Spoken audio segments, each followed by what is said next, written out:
Il s'appelait Pierre, 43 ans, père de 3 enfants, marié depuis 18 ans à une femme dévouée nommée Sophie. Aux yeux de tous, c'était un catholique exemplaire. Il assistait à la messe chaque dimanche, participait aux activités paroissiales et mettait de l'argent dans la quête avec régularité. Mais Pierre avait un secret qu'il gardait précieusement, dans la poche de sa veste, dans le tiroir de son bureau, sur la table de nuit à côté de son lit conjugal. Ce secret tenait dans un petit appareil de quelques centimètres, son téléphone portable. Et Padre Pio voyait exactement ce qui arrivait à l'âme de cet homme. Cette histoire vraie, rapportée par des témoins directs et conservée dans les archives spirituelles de Lourdes, nous révèle une vérité terrifiante sur un péché que des millions de personnes commettent chaque jour, sans même réaliser la gravité de leurs actes. Car aujourd'hui, je vais vous partager ce que Padre Pio a vu, quand il a regardé dans l'âme d'un homme qui vivait une romance secrète sur son téléphone. Ce que vous allez entendre va peut-être vous choquer. Cela va peut-être vous mettre mal à l'aise, mais si vous avez le courage de rester jusqu'à la fin, vous comprendrez pourquoi cette révélation pourrait sauver votre âme ou celle de quelqu'un que vous aimez.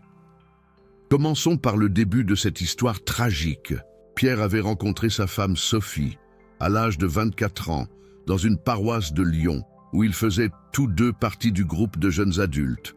Leur amour était né dans la prière, avait grandi dans la foi, et s'était scellé devant Dieu dans une belle cérémonie de mariage. Les premières années furent heureuses.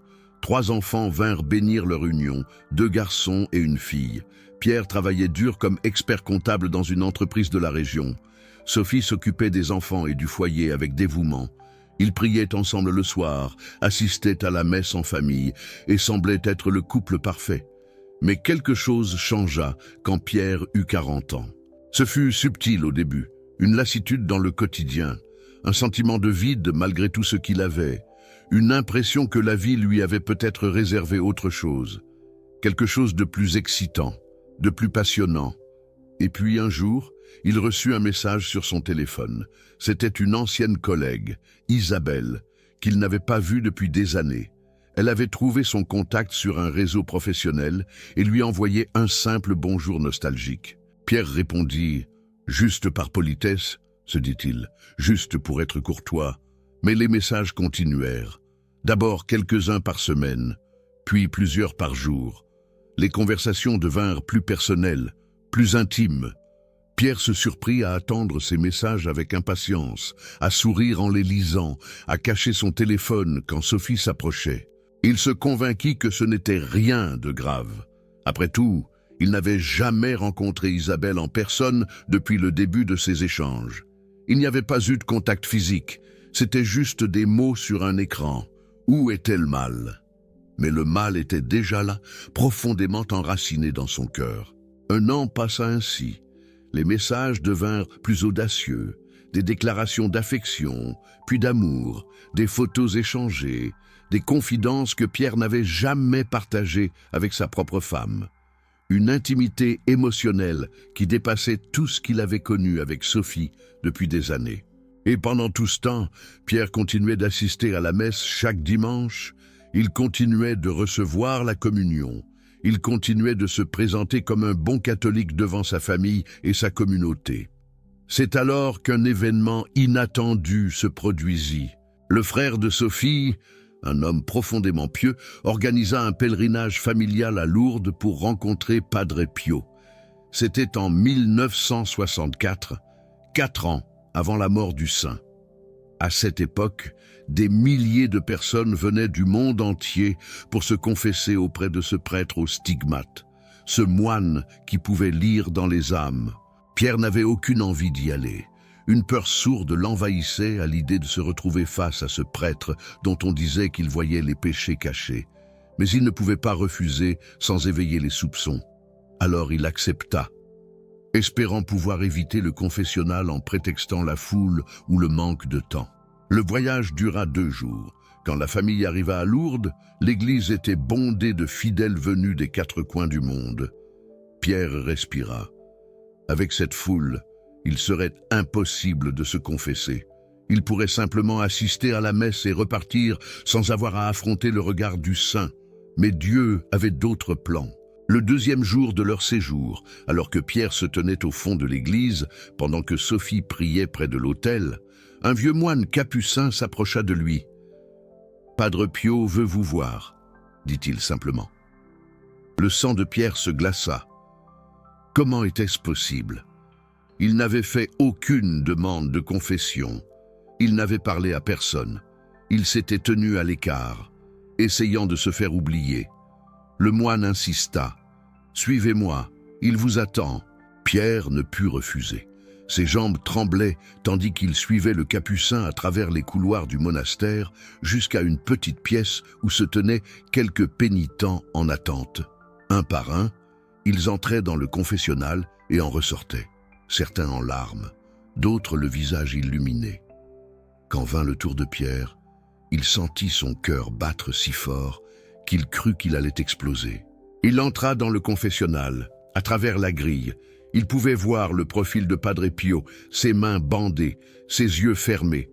Pendant un long moment, le saint ne dit rien.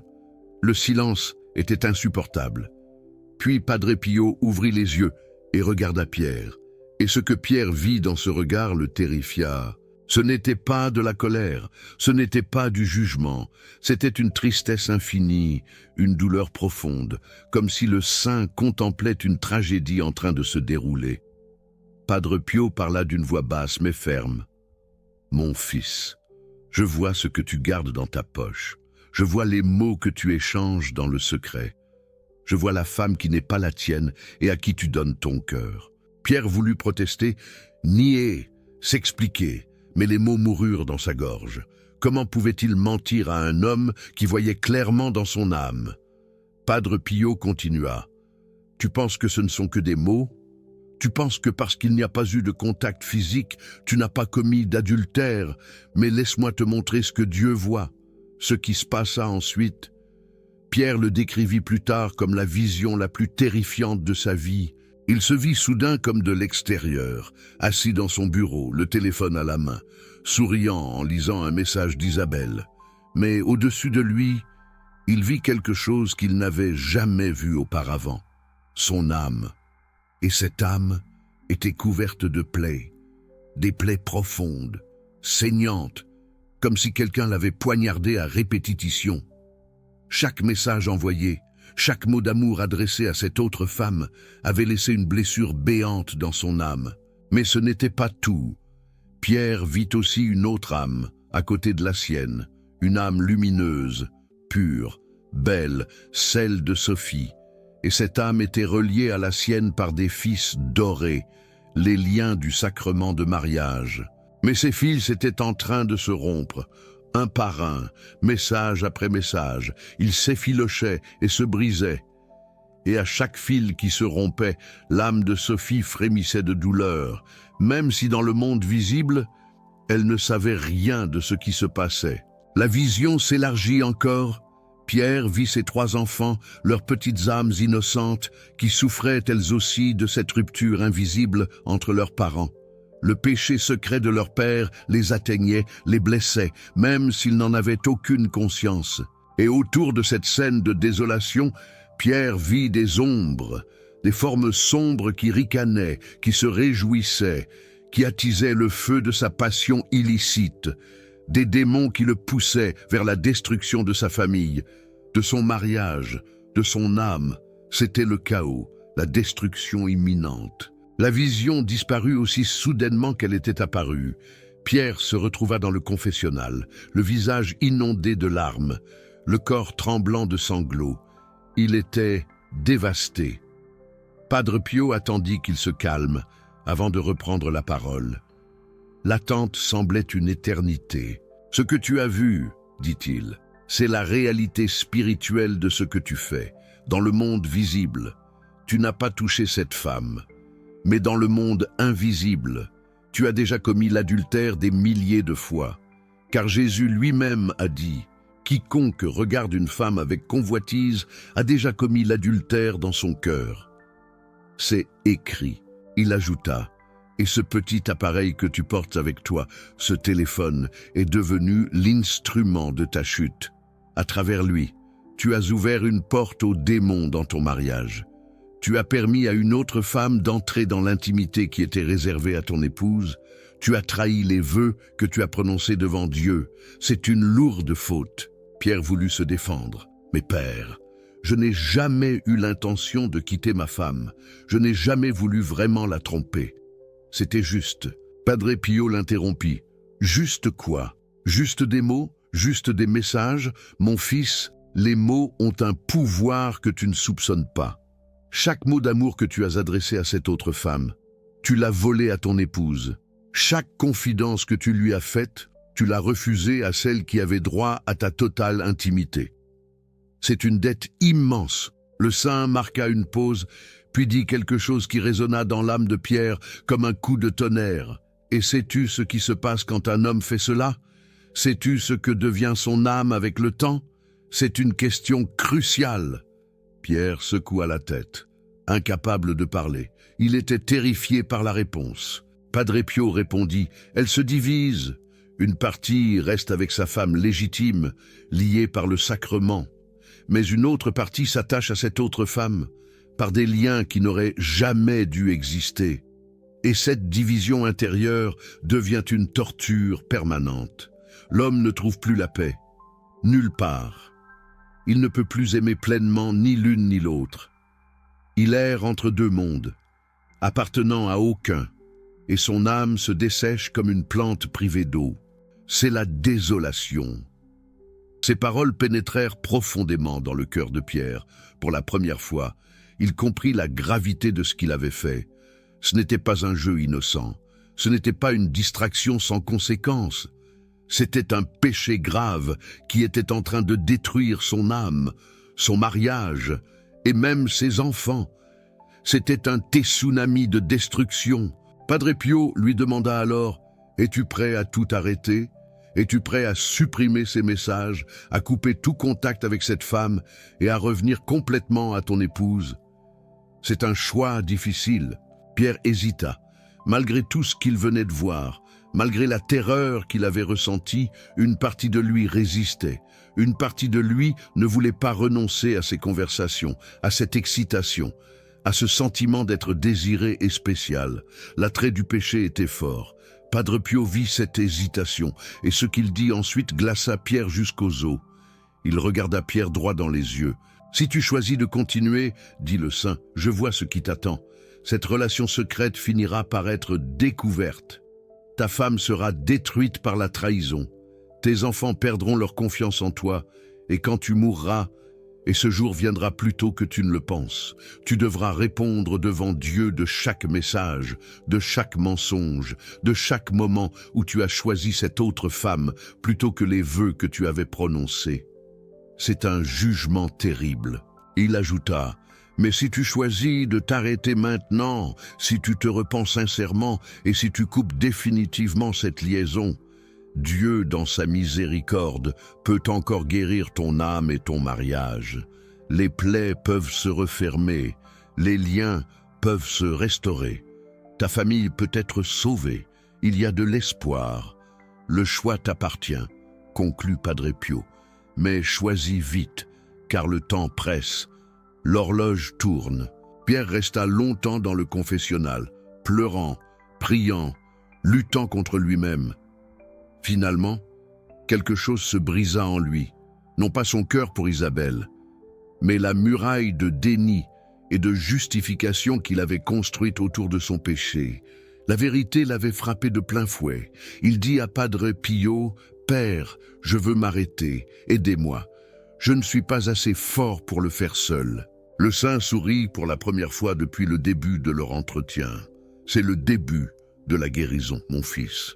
Reconnaître ta faiblesse et demander l'aide de Dieu, c'est un acte de foi. » Padre Pio lui donna alors des instructions précises.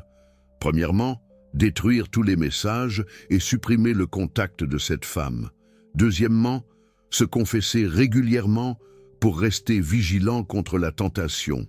Troisièmement, investir dans son mariage toute l'énergie qu'il avait gaspillée dans cette liaison.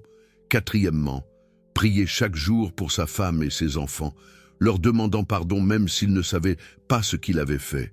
C'était un programme de rédemption. Et il ajouta une dernière instruction qui surprit Pierre. « Dis la vérité à ta femme. C'est essentiel. » Pierre pâlit. Comment pourrait-il faire cela? Sophie serait dévastée. Elle pourrait le quitter. Sa famille serait détruite. C'était une catastrophe annoncée. Padre Pio répondit, « Le secret est un poison qui continuera à ronger ton mariage même après que tu auras arrêté la liaison. Ta femme mérite de savoir. Elle mérite de pouvoir choisir si elle veut te pardonner ou non. Et si ton mariage doit être reconstruit sur des fondations solides, il doit l'être dans la vérité, pas dans le mensonge. C'est le seul chemin vers la guérison. C'est l'une des choses les plus difficiles que j'ai jamais demandées à quelqu'un, admit le saint. Mais c'est aussi l'une des plus nécessaires. Le démon prospère dans l'obscurité. La lumière de la vérité est son ennemi. La vérité triomphe toujours. Pierre quitta le confessionnal ce jour-là profondément transformé. Mais le plus difficile restait à faire. Un long chemin l'attendait. De retour chez lui à Lyon, il fit ce que Padre Pio lui avait demandé. L'avenir était incertain. Il effaça tous les messages, toutes les photos, tout ce qui le reliait à Isabelle. Puis, il lui envoya un dernier message. Bref, et définitif. Cette relation est terminée. S'il te plaît, ne me contacte plus, jamais. Je dois me consacrer à ma famille. Isabelle répondit avec colère, puis avec supplication, puis avec des menaces de tout révéler à Sophie. Pierre ne répondit pas. Il bloqua son numéro et pria pour avoir la force de résister, s'il la croisait un jour. Mais la partie la plus difficile vint ensuite, dire la vérité à sa femme. Pierre attendit quelques jours, cherchant le bon moment, le bon endroit, les bons mots. Il n'y en avait pas. Finalement, un soir, où les enfants étaient couchés, il s'assit face à Sophie et lui dit tout. Ce qui suivit fut exactement ce qu'il avait craint. Sophie pleura, elle cria, elle le traita de tous les noms. Elle lui demanda comment il avait pu lui faire cela, après 18 ans de mariage, après 3 enfants, après tous les sacrifices qu'elle avait faits pour lui. Pierre ne se défendit pas. Il accepta chaque accusation, chaque reproche, chaque larme. Il savait qu'il les méritait, toutes. Puis, quelque chose d'inattendu se produisit. Après des heures de colère et de larmes, Sophie se calma. Elle le regarda avec des yeux rouges et gonflés et lui demanda « Pourquoi me dis-tu cela maintenant? Pourquoi ne pas simplement arrêter et ne jamais me le dire ?» Pierre lui raconta alors ce qui s'était passé avec Padre Pio, la convocation inattendue, la vision terrifiante, les paroles du saint sur la nécessité de la vérité. Sophie écouta en silence, puis elle dit quelque chose qui bouleversa Pierre.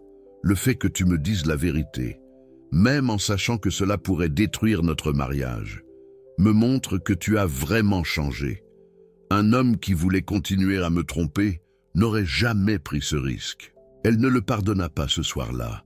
Le pardon prendrait des mois, voire des années. Mais elle accepta d'essayer de reconstruire leur mariage. Elle accepta de suivre les conseils de Padre Pio, prière commune, confession régulière et surtout communication honnête entre eux. Les mois qui suivirent furent difficiles. Il y eut des rechutes de colère chez Sophie, des moments où elle ne pouvait pas supporter de regarder Pierre. Il y eut des nuits où elle dormit dans une autre chambre. Il y eut des crises de larmes devant les enfants, qui ne comprenaient pas ce qui se passait entre leurs parents. Mais il y eut aussi des moments de grâce, des prières partagées où Pierre sentit que quelque chose guérissait entre eux, des conversations profondes où ils parlèrent de leurs vrais sentiments pour la première fois depuis des années, des gestes de tendresse hésitants, maladroits, mais sincères. 1 an après la confession à Padre Pio, Pierre et Sophie retournèrent à Lourdes. Cette fois, ce n'était pas par obligation familiale, mais par gratitude. Ils voulaient remercier le saint qui avait sauvé leur mariage. Quand Pierre entra dans le confessionnal cette fois, Padre Pio sourit immédiatement. « Je vois que tu as fait ce que je t'avais demandé, dit-il. Je vois que ton âme guérit. Pierre confirma que oui, il avait tout arrêté, tout avoué, et travaillait à reconstruire son mariage. Padre Pio lui dit alors quelque chose d'important. « Souviens-toi toujours de ce que tu as appris. Le démon ne renonce jamais. Il reviendra te tenter, peut-être pas avec la même femme, mais avec d'autres occasions de trahir ton épouse. Sois vigilant, garde ton cœur et surtout, ne laisse plus jamais cet appareil, ce téléphone, devenir une porte ouverte au péché. » Il ajouta un conseil pratique que Pierre suivit pour le reste de sa vie. Ne garde jamais sur toi de conversations que tu ne voudrais pas que ta femme lise. Si tu dois cacher quelque chose de ton téléphone, c'est que tu fais quelque chose de mal. Cette règle simple devint le guide de Pierre. Chaque fois qu'il était tenté d'écrire quelque chose d'ambigu à quelqu'un, il se demandait « Est-ce que je serais à l'aise si Sophie lisait ceci ?» Si la réponse était « non », il n'envoyait pas le message. Pierre et Sophie restèrent mariés jusqu'à la mort de Pierre. 42 ans plus tard, leur mariage ne fut pas parfait. Les cicatrices de la trahison ne disparurent jamais complètement. Mais ils apprirent à vivre avec, à pardonner jour après jour, et même à trouver une intimité plus profonde qu'ils n'avaient jamais connue avant la crise. À la fin de sa vie, Pierre témoigna que la rencontre avec Padre Pio avait été le moment le plus important de son existence. Sans cette intervention divine, il aurait continué sur le chemin de la destruction, perdant son âme, son mariage et sa famille. Maintenant, cette histoire nous enseigne plusieurs leçons cruciales pour notre époque. Premièrement, l'infidélité ne commence pas dans le lit. Elle commence dans le cœur, dans les pensées, dans les petits messages apparemment innocents qui deviennent de plus en plus intimes. Aujourd'hui, avec les téléphones portables et les réseaux sociaux, les tentations sont partout. Il est plus facile que jamais de maintenir des relations secrètes, de cacher des conversations, de mener une double vie. Mais le fait que ce soit facile ne signifie pas que ce soit sans conséquences. Comme Padre Pio l'a montré à Pierre, chaque message, chaque mot d'affection adressé à quelqu'un d'autre que votre conjoint laisse une plaie dans votre âme et fragilise les liens de votre mariage. Deuxièmement, le péché prospère dans le secret. Tant que Pierre cachait sa liaison, il pouvait se convaincre que ce n'était pas grave. C'est seulement quand il a dû affronter la lumière de la vérité, d'abord devant Padre Pio, puis devant sa femme, qu'il a pu commencer à guérir. Si vous avez quelque chose à cacher à votre conjoint, que ce soit sur votre téléphone, sur votre ordinateur ou dans votre cœur, c'est un signe d'alarme. Le mariage est une union complète, sans zone d'ombre. Tout ce qui doit rester secret est potentiellement dangereux. Troisièmement, il n'est jamais trop tard pour changer. Pierre avait passé 1 an dans cette liaison virtuelle. Son âme était couverte de plaies, mais quand il a choisi de se repentir, Dieu lui a offert la guérison. Quel que soit ce que vous avez fait, quelle que soit la profondeur de votre péché, la miséricorde divine est plus grande encore. Mais cette miséricorde exige quelque chose de vous, la décision de changer, pas demain, pas un jour quand vous vous sentirez prêt. Aujourd'hui, maintenant. Quatrièmement, la vérité est le fondement de la réconciliation. Pierre aurait pu simplement arrêter sa liaison et ne jamais rien dire à sa femme. Beaucoup de gens font ce choix, pensant épargner leur conjoint. Mais Padre Pio savait que le secret continuerait à empoisonner le mariage, même après la fin de la liaison. Si vous avez trahi votre conjoint, la confession est douloureuse mais nécessaire. Elle donne à l'autre la possibilité de choisir, pardonner ou partir. C'est un risque énorme, mais c'est le seul chemin vers une vraie réconciliation. Cinquièmement, le téléphone est un outil, pas un maître. Dans les mains d'une personne vertueuse, il peut servir à maintenir le contact avec la famille, à édifier les autres, à répandre la parole de Dieu, mais dans les mains d'une personne faible, il peut devenir une porte ouverte à la tentation, un instrument de destruction. Demandez-vous honnêtement, comment utilisez-vous votre téléphone? Quelles conversations avez-vous qui ne devraient pas s'exister? Quels contacts gardez-vous qui menacent votre mariage ou votre âme? Maintenant, je sais que certains d'entre vous qui regardez cette vidéo se reconnaissent dans l'histoire de Pierre. Peut-être pas dans tous les détails, mais dans l'essentiel. Peut-être avez-vous, vous aussi, une relation secrète, des messages cachés, une intimité émotionnelle avec quelqu'un qui n'est pas votre conjoint. Si c'est le cas, je veux vous parler directement. Ce que vous faites est en train de détruire votre âme. Vous ne le voyez peut-être pas encore, parce que les conséquences spirituelles sont invisibles à nos yeux de chair, mais elles sont réelles. Chaque jour que vous continuez, les plaies s'approfondissent, les liens de votre mariage s'affaiblissent et vous vous éloignez de Dieu. Mais il y a de l'espoir. Comme Pierre, vous pouvez choisir de changer, vous pouvez supprimer ces messages, couper ces contacts, revenir à votre conjoint. Vous pouvez vous confesser, demander pardon à Dieu et commencer le chemin de la guérison. Ce ne sera pas facile, la tentation reviendra. Le démon qui vous a poussé vers cette liaison ne renoncera pas facilement. Mais avec la grâce de Dieu, avec la prière, avec le soutien d'un bon confesseur, vous pouvez résister. Et si vous n'avez jamais été dans cette situation, cette histoire peut encore vous servir de mise en garde. Les tentations sont partout. Le téléphone que vous portez dans votre poche peut devenir un instrument de votre chute si vous n'êtes pas vigilant. Protégez votre mariage, protégez votre âme. Ne laissez jamais un petit écran vous séparer de ceux que vous avez promis d'aimer jusqu'à la mort. Padre Pio disait souvent que le mariage est un sacrement, une grâce vivante qui nous aide à nous sanctifier mutuellement. Quand un homme trahit sa femme, même en pensée, même en parole secrète sur un téléphone, il profane ce sacrement. Il crache sur la grâce que Dieu lui a donnée. Mais il disait aussi que Dieu peut restaurer ce qui a été brisé. Il peut guérir les plaies de l'âme. Il peut reconstruire les liens du mariage. Rien n'est impossible à sa miséricorde.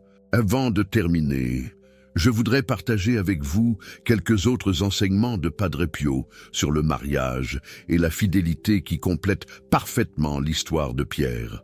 Padre Pio disait que le mariage est une bataille quotidienne contre l'égoïsme. Quand deux personnes s'unissent dans le sacrement du mariage, elles ne deviennent pas automatiquement parfaites. Elles restent des pécheurs, avec leurs faiblesses, leurs tentations, leurs défauts. Mais le mariage leur donne une grâce spéciale pour combattre ces imperfections ensemble. Le problème, expliquait le saint, c'est que beaucoup de gens oublient cette bataille. Ils pensent que l'amour devrait être facile, naturel, sans effort. Et quand les difficultés arrivent, quand la routine s'installe, quand l'excitation des premiers jours s'estompe, ils pensent que quelque chose ne va pas. Ils commencent à chercher ailleurs ce qu'ils pensent avoir perdu chez eux. C'est exactement ce qui était arrivé à Pierre. Après 18 ans de mariage, il avait oublié de cultiver son amour pour Sophie. Il avait pris pour acquis ce qu'il avait, et quand Isabelle est apparue avec son attention flatteuse et ses messages excitants, il a cru trouver ce qui lui manquait. Mais ce qui lui manquait n'était pas ailleurs.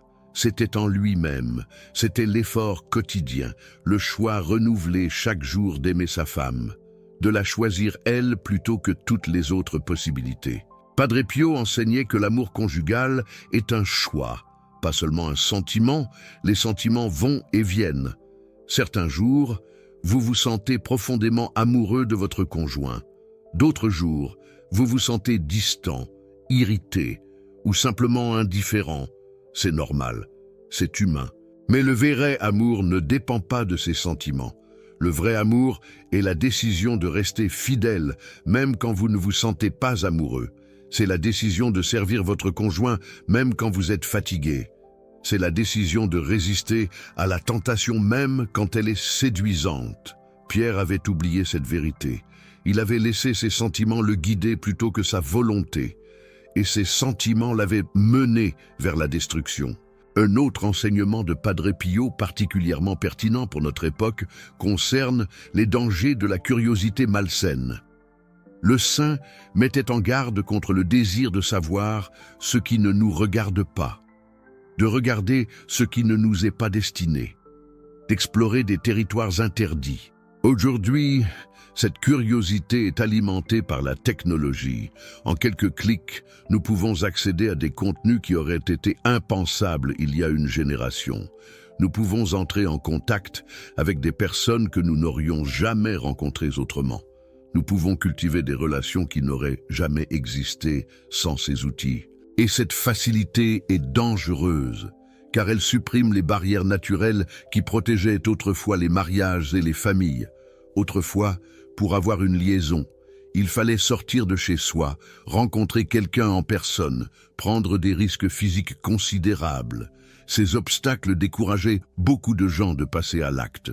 Aujourd'hui, une liaison peut commencer dans le confort de votre salon, alors que votre conjoint est assis à côté de vous. Elle peut se développer entièrement sur un écran, sans que personne ne soupçonne rien.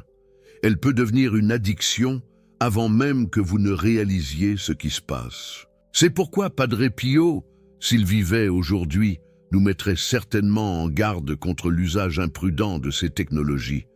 Non pas qu'elles soient mauvaises en elles-mêmes, mais parce qu'elles peuvent facilement devenir des occasions de péché pour ceux qui ne sont pas vigilants. Le saint conseillait souvent à ses fils spirituels de fuir les occasions de péché plutôt que de les affronter. Il disait « Ne jouez pas avec le feu, ne vous approchez pas du bord du précipice, ne vous mettez pas dans des situations où la tentation devient irrésistible. » Appliqué à notre époque, ce conseil signifie « Faites attention à qui vous parlez sur votre téléphone, faites attention aux sites que vous visitez, faites attention aux applications que vous utilisez. Si quelque chose vous attire vers le péché, supprimez-le de votre vie, même si cela semble radical. » Jésus lui-même a dit « Si ton œil te fait tomber, arrache-le. Si ta main te fait tomber, coupe-la. » Bien sûr, il ne parlait pas littéralement, mais il soulignait l'importance de prendre des mesures drastiques pour protéger son âme. Peut-être que pour vous, cela signifie supprimer certains contacts de votre téléphone. Peut-être que cela signifie désinstaller certaines applications. Peut-être que cela signifie donner à votre conjoint le mot de passe de vos appareils comme signe de transparence totale. Quelles que soient les mesures nécessaires, prenez-les. Votre âme vaut infiniment plus que le confort de garder une porte ouverte à la tentation. Un dernier point que je voudrais aborder est la question du pardon dans le mariage. C'est essentiel. L'histoire de Pierre et Sophie ne s'est pas terminée le jour où il a avoué sa liaison. En fait, c'est là que le vrai travail a commencé. Sophie a dû faire face à la trahison de son mari. Elle a dû choisir si elle voulait pardonner ou non, et même après avoir choisi de pardonner. Elle a dû vivre ce pardon au quotidien, jour après jour. Même quand les souvenirs douloureux revenaient, Padre Pio enseignait que le pardon n'est pas un sentiment, mais une décision. Vous ne vous sentirez peut-être jamais complètement en paix avec ce que l'autre vous a fait. Les cicatrices resteront peut-être toujours, mais le pardon, c'est choisir de ne pas laisser cette blessure définir votre relation.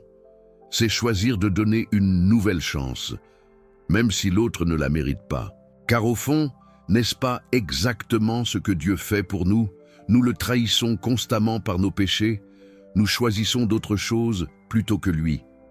Et pourtant, il nous offre toujours son pardon, inlassablement, tant que nous revenons à lui avec un cœur sincère. Le pardon dans le mariage est une image du pardon divin. Quand vous pardonnez à votre conjoint, vous lui montrez un peu de ce que Dieu lui montre. Et en même temps, vous vous libérez vous-même du poids de la rancune et de l'amertume. Cela ne signifie pas que le pardon est facile. Sophie a mis des années à guérir complètement de la trahison de Pierre. Il y a eu des rechutes, des moments où la colère revenait, des nuits où elle ne pouvait pas dormir à cause des images qui la hantaient. Mais elle a persévéré, et Pierre aussi a persévéré.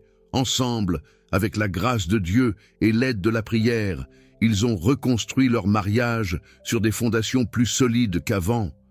C'est un miracle. Si vous êtes dans la position de Sophie, si votre conjoint vous a trahi et que vous luttez pour pardonner, sachez que ce combat est normal. Le pardon instantané et complet n'existe que dans les contes de fées. Dans la vraie vie, le pardon est un processus, un chemin avec des avancées et des reculs, un chemin difficile. Mais ne renoncez pas, continuez à prier, continuez à choisir le pardon même quand vous ne le sentez pas. Et avec le temps, la grâce de Dieu accomplira en vous ce que vous ne pouvez pas accomplir par vos propres forces. Croyez-le. Et si vous êtes dans la position de Pierre, si c'est vous qui avez trahi et qui cherchez le pardon, soyez patient avec votre conjoint. Ne lui demandez pas de vous pardonner immédiatement. Acceptez que la guérison prenne du temps et prouvez par vos actes, jour après jour, que vous avez vraiment changé, que vous êtes un nouvel homme. En conclusion, l'histoire de Pierre et de sa romance secrète sur son téléphone nous rappelle plusieurs vérités essentielles. Graves.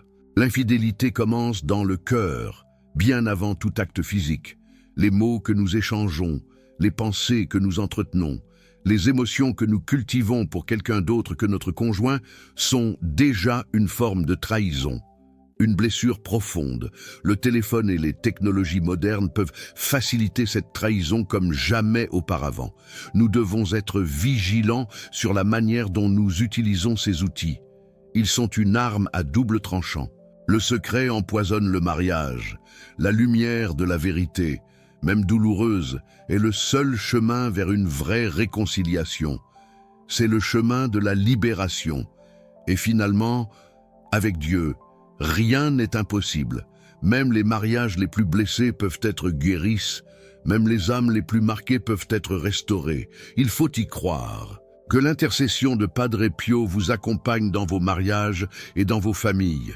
Qu'il vous aide à rester fidèles, à résister aux tentations et à construire des unions qui glorifient Dieu. C'est notre prière. Si cette vidéo vous a touché, laissez un commentaire pour me dire ce que vous en pensez. Connaissez-vous quelqu'un qui vit une double vie sur son téléphone? Partagez cette vidéo avec lui. Cela pourrait sauver son âme. C'est un appel à l'aide. N'oubliez pas de vous abonner pour ne manquer aucune de nos prochaines vidéos sur les enseignements de Padre Pio. Ces paroles sont un baume pour l'âme. Que Dieu vous bénisse et vous garde dans son amour éternel. À bientôt. Et que la paix du Christ soit avec vous et avec ceux que vous aimez.